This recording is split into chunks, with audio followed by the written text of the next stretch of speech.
Hey y'all, welcome back to my YouTube channel. If you are new here, my name is Ebony. In today's video, I'm going to be sharing with you guys some vegan swaps that helped me lose 90 pounds. Let's get right into it. Number one, I do not eat white rice. Now, you guys are going to see a pattern in this video.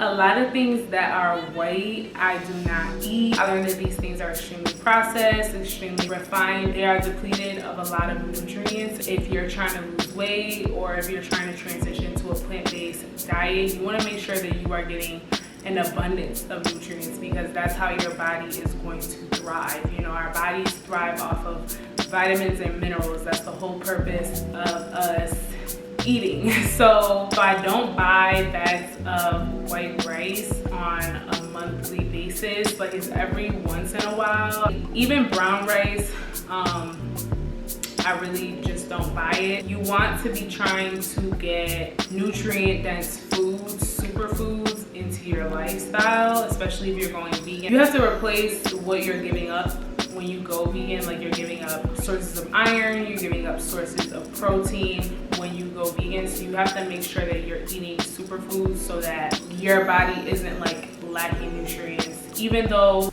people be nutrient deficient on carnivore diets as well, you just don't want to be nutrient deficient, period. So you just need to make sure that like your foods are vitamin rich, and white rice is just not one of those foods. It contributes to a larger waistline. It's extremely processed. It's depleted of a lot of its nutrients, which is why it's white. I typically don't eat brown rice either. I only really eat these things if I'm like out or if I'm like really feeling for it at home.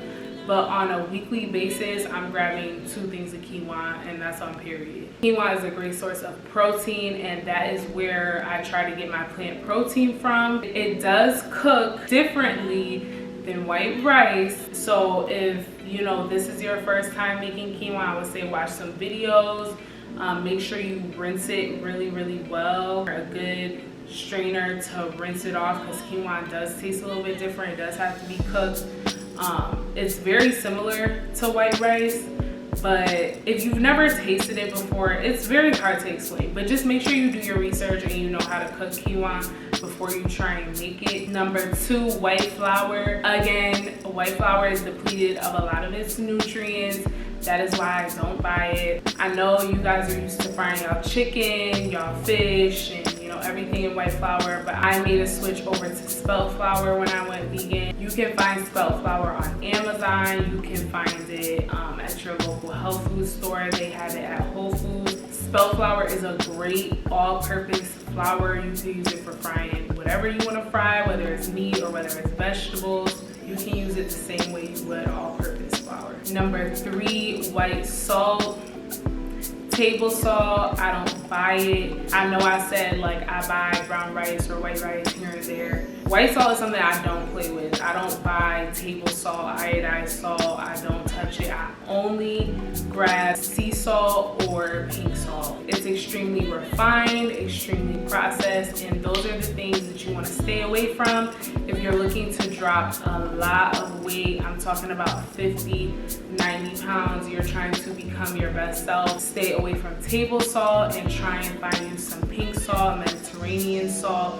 Those are the types of salts that you want to be seasoning your food with. Sugar is another one. I do not buy bags of white sugar, granulated sugar, brown sugar, cane sugar. I don't buy it. I only get agave, I only get coconut sugar, date sugar, I'll get date syrup, I'll get 100% maple syrup. I don't do white sugar in my kitchen at all. So like I said, these are staples that I keep on hand in my pantry, in my fridge. So 9 times out of 10, I am grabbing the alternative that I'm giving you guys.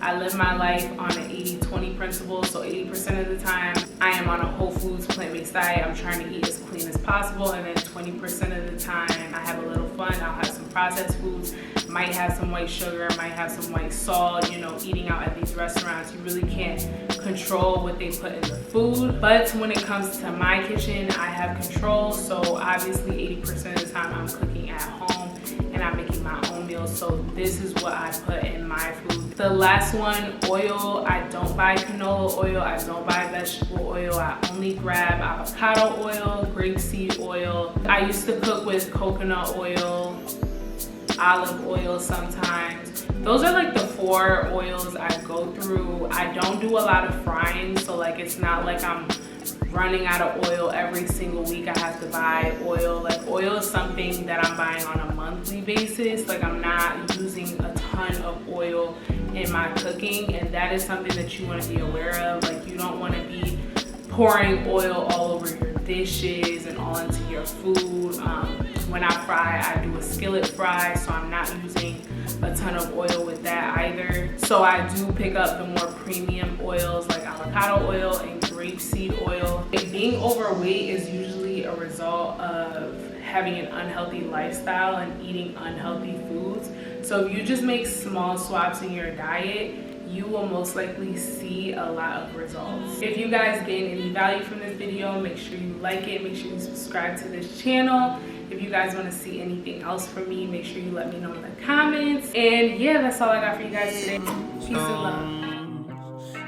About things that are out of my control, but I pretend they're not, and then wonder why the outcome